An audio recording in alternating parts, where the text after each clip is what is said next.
The main subject in the Asatya Darsana is mind. Concentrating on mind or manas is in their speculation in the Asatya Darsana. In the Asatya Darsana, the main philosophical point is that the entire world, as we see, is thought of as asatya, unreal. So the first chapter was by assuming the world to be real, superimposing the actuality of the world. And what is superimposed is negated, bhavada, in the next chapter, bhavada darsana. At the end of every chapter of the Darsanamala, you can see the entire vision of that chapter put into a nutshell. The first chapter is Anadiva Vado Yasma Pradharasid Tam Jagat Sa Brahma Sa Sivo Vishnu Sabara Sarvayeva Saha. So the entire world that was assumed to be real in the chapter is seen by the end of the chapter as Sabara, Sarvayeva Saha. He alone is the transcendental reality. Sabara, Sarvayeva Saha. Everything that forms the world, that was assumed to be real in the world, is nothing but He. That means even though the world is thought of as actual, it is negated towards the end of it. And at the very verse of the chapter, you can see this element of negating the world, even though it is thought of as superimposed as a thought of as real. Every verse points towards the unreality of the world. For example, in the first verse itself, it says that Bhagavan Parameshwara created the world. So no, that word itself makes the reality of the world created by Parameshwara unreal. It's negated. Like that, every verse in it has in itself an element that makes it fall in the Advaita philosophy. And at the very end of it, it's totally negated. Sarvayavasa. And at the end of the second chapter, Sarvam Sachidanandam Meka Nanasti Kinchana Akyo Murtim Sagachadi Eka Naneva Vashi. It makes more definite and clear. And by the end of the third chapter that we are going through now, it is Egam Satyam Nadvidiyam Yasatyam Bhadi Shalaiva Shivalingam Vidiyam Sipina. And in the next chapter, Maya Darsanam alone doesn't have this concluding verse. Why? Maya Darsanam is Maya is not meant to be thought of as a reality. It is something to be negated. The whole chapter is meant to be negated. So it is by negating this Maya that we have to find out, and we have to realize the world. So there is no concluding verse in it. But in the next verse there is one. At all the other chapters you can see a concluding verse giving a summary review of the entire chapter.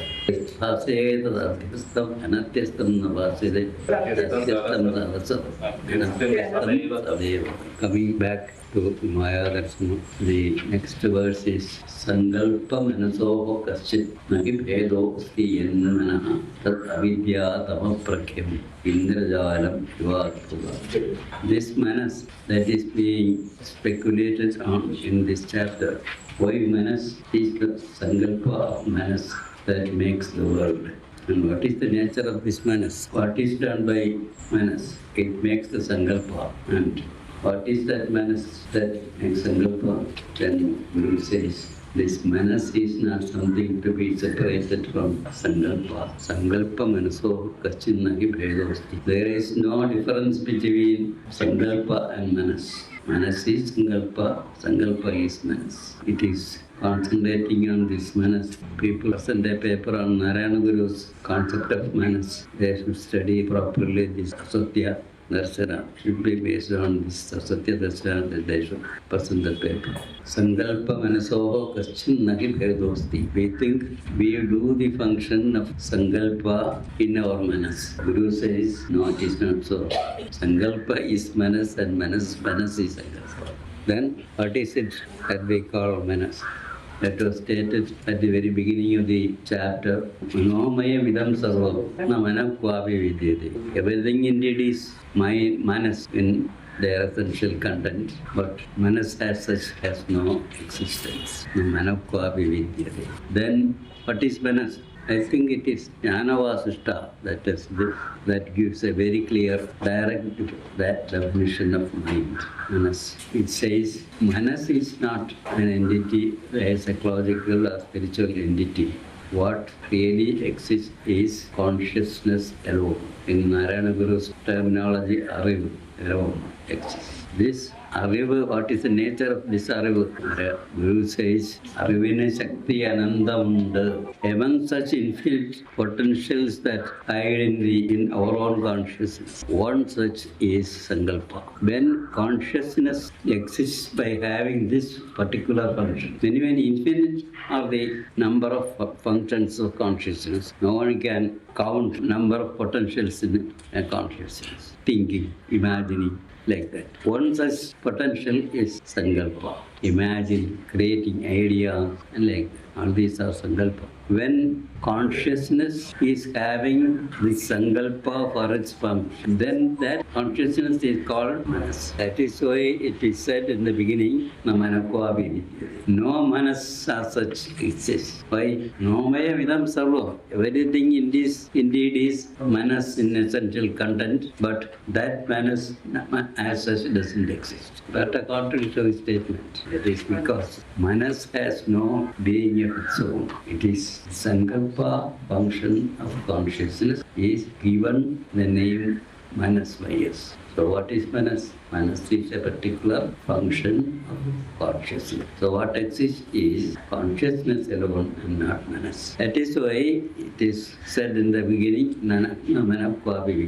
Manas as such doesn't have an existence of its own. Here it is more specifically stated, Sankalpa Manaso Kaschir Nahi Bhedosti. No difference at all is there between Sankalpa and Manas. Sankalpa Manaso Kaschir Nahi Bhedosti and Manaha Tad Avidya Tamaprakhyam. That Manas is also known as Avidya Tamas. Avidya Tamaprakhyam. And how actually this Manas and its function is not something that can be studied. Why? That means the entire psychology, according to the vision of Narayana Guru, is nonsense. Why? It is not something that exists. You are studying something non-existent in the science of psychology. The Guru's vision about mind, Manas, is whether you call it Manas, Sankalpa, Avidya, Tamas, these are just like Indrajala, magic show. The magic show, we know that what is seen in the magic show is not real, but it appears to be real and we enjoy it. In the same way, this Manas also has its own Manas and Manam, whether it is called Manas, Sankalpa, Avidya or Tamas, it is something mysterious. Many psychologists, many PhD holders in psychology, what is mind according to psychology? Then they will have an answer. Let's say some kind of synaptic function in the brain, that is all. Is that synaptic function that is felt by you as your love for your children happens in its own, supposedly it happens in its own mind, but is it a kind of brain function? No. It is something mysterious. So Narayana Guru says, don't try to define it. It is simply a mysterious element in our being, in our interior being. It is just like a magic show. No other explanation is possible. What is Avidya? Avidya Tamaprakhyam. It is called, either it can be called Avidya, it can be called Tamas. And both these words will be defined in the next chapter as part of the elements in Maya. What is Avidya? It is Atma Sat, Anatma Sat, Idi Vidyodadeyaya, Saiva Vidya, Yadha Rajju Sarpayor Ayadhara. Just as on seeing a piece of rope, you mistake it for a snake. You see Atma and take it as Anatma and use Anatma Nasat. Atma Nasat. Atma is not the real. Anatma is the real. Such kind of understanding happens to you because of something. And that element, because of what you have this wrong understanding, that is called avidya. And what is tamas? Tigaya midajnanam rajadasya datmani kalpidasya tamayityapagamyade. So that is tattamayityavagamyade. That is understood as tamas. What is understood as tamas? Just as in the mother of pearl you see silver, you happen to see the world in the being of Atma, and that ajnana. This is a kind of ajnana. This ajnana itself is called tamas. So what is the previous verse in the avidya? Avidya, what is the difference between avidya and ajnana? Ajnana is tamas. Avidya is not tamas. Jnana and avidya are different. Vidya is science. Its opposite is, that is avidya. In English it is nescience. And because of this ajnana, you arrive at a wrong understanding. And that wrong understanding is called ajnana. So ajnana is the outcome of avidya. Avidya is a science. It is the opposite of vidya, a means of knowing. Ajnana is the result of that avidya. Because of avidya, you arrive at a wrong kind of knowledge, and that is ajnana. And that is called tamas. So all these are, whether you call it manas, sankalpa, avidya, tamas, all these are the same. It is only because of this function of consciousness, this wrong understanding happens to you, avidya happens to you, sankalpa happens to you, and manas appears to you. Atma is the, in Rajaguru's perception, Atma is the reality that has a vertical dimension, and the entire world is the horizontalized version of it, and that happens because of manas. This horizontalization of the vertical principle called Atma happens because of manas. What is manas? Manas is a particular function that arises in the very same Atma. How is it? That is the mystery part of it. That is the Adbhuta. How can you ask a magician to explain the magic show? No magician can explain it. If one tries to explain it, may clear the entire secret of magic show. It's impossible to explain the magic show. In the same way, explaining the function of mind is impossible. Still, the science called psychology grows. Many schools of psychology arise. They study something that doesn't exist. That is the problem with psychology. Two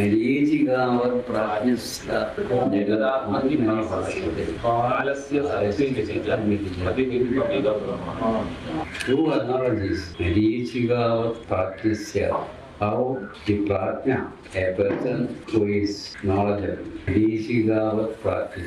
he simply perceives this world as a Marishika, as a mirage. And where is this Marishika, mirage seen? Atmani, in Atma. A prajna, a person who is well versed in Vedanta and has his own perception of reality according to Vedanta, he sees the entire world in the Atma as just take a mirage. So Atma is the reality, mirage is what is seen as the world. Where is it seen? In the Atma. So the world is seen in the Atma just like mirage. Mirage, as we know, doesn't have any existence of its own. Still we see it in the same way in the Atma of Brahman. We perceive this mirage-like world, even though the world has no existence of its own. Its being is in the Atma, just like mirage. Simply by saying that it is unreal, it doesn't disappear. It will continue to be there. So, a prajna, a person who is well aware of reality, he perceives this world in the Atma. In his perception, the world and Atma are not. Atma itself is that appears as the world. So there can be two perceptions concerning the world. One perception is that you are seeing the world. The other perception is, what do you see? It is Atma that is seen. How is it seen? In the form of the world.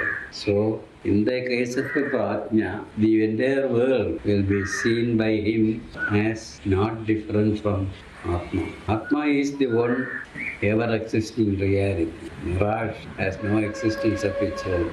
Like that, the world also has no existence of its own. If it has existence, it is the existence of Atma that is seen as if it is the existence of the world. Just as mirage is seen in a desert land. Desert land alone is real, but you will see mirage in the daytime. So what is the status of that mirage? It has no existence apart from the desert land. Such is the nature of the function of manas. This is one of the mysterious functions of manas, making the unreal as if it is real and hiding the real from our view, hiding Atma from our view and making the unreal world as if it is real. Here also Atma is the vertical principle and the mirage-like world is the horizontalized aspect here. This mind, this sankalpa, this avidya, this tamas, all these arise. All these are one that we call mind or manas. And how does it happen? That one mind itself becomes all these. And that mind, that manas doesn't exist. And non-existent manas becomes all these. Just as a magic show. So don't ask me to explain the Arkuda. Valasya Satyamivija Pratibhimbam Iva Brahma. It is only a kind of Brahma, confused state of mind. A small child, when looking at a mirror, it sees its own image in the mirror. It thinks it is another child whom he can play. Such a kind of confused state of mind happens. Valasya Satyamivija Pratibhimbam Iva Brahma. This Pratibhimba or image is taken to be real only because of confused state of mind. In the same way, our Gita Gayatris, Adi Gayatris, question is also, it also arises from the confused state of mind. Being unable to see Atma in everything. Atma is everything. I am Atma. My body is Atma. I should not give up my body. My body is Atma. The book in my hand is Atma. Everything is Atma. You have that perception. There will be no question arising. But this perception is not something to be taught to you. It is something. Actually, it is a perception that you have to arrive at through your tapas. In the Taittiriya Upanishad, when the son Bhrigu goes to his father Aruna, he wanted to teach him Brahma Vidya.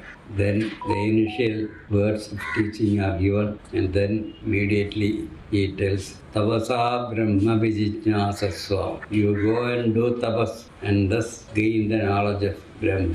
Then he went to perform tapas. Then he, after doing tapas for some time, he came back and said, I found out Brahma. What is it? Annam Brahmedi Vajanad. Annadeva Gandhimani Pudani Jayandi. Annena Jagatani Jivandi. Annam Jayanda Visambhisandi. That is the reason. It is because of Annam, everyone is born. From Annam, that everyone is born. It is because of Annam that everyone lives. And finally everyone becomes Annam or something else. So Brahman is Annam. Father said, no, you go do tapas. And then another course of tapas happened. And then he came. Then he said, Prana Brahmedi Vajanad. He said, Prana is Brahman. Like that, step by step, Prana Brahmedi Vajanad. Then Mano Brahmedi Vajanad. Vijnanam Brahmedi Vajanat. Finally, Anandam Brahmedi Vajanat. Ananda is Brahman. Then the father said that is true knowledge. In the same way, if you do not understand the words given by me, my advice is go and perform those. Tapasa Parama. Narayana Guru says, Guru Parama Pastaya Puturi Budi Tam Apam Yarmu Daravinadiki Tapasu Jaidu Narayana. This tapas element is given importance by Guru. All the rishis do the same. So what is to be gained through one's own tapas cannot be taught by someone else. Om पूर्णमदः पूर्णमिदं पूर्णात् पूर्णमुदच्यते पूर्णस्य पूर्णमादाय पूर्णमेवावशिष्यते ॐ शान्तिः शान्तिः शान्तिः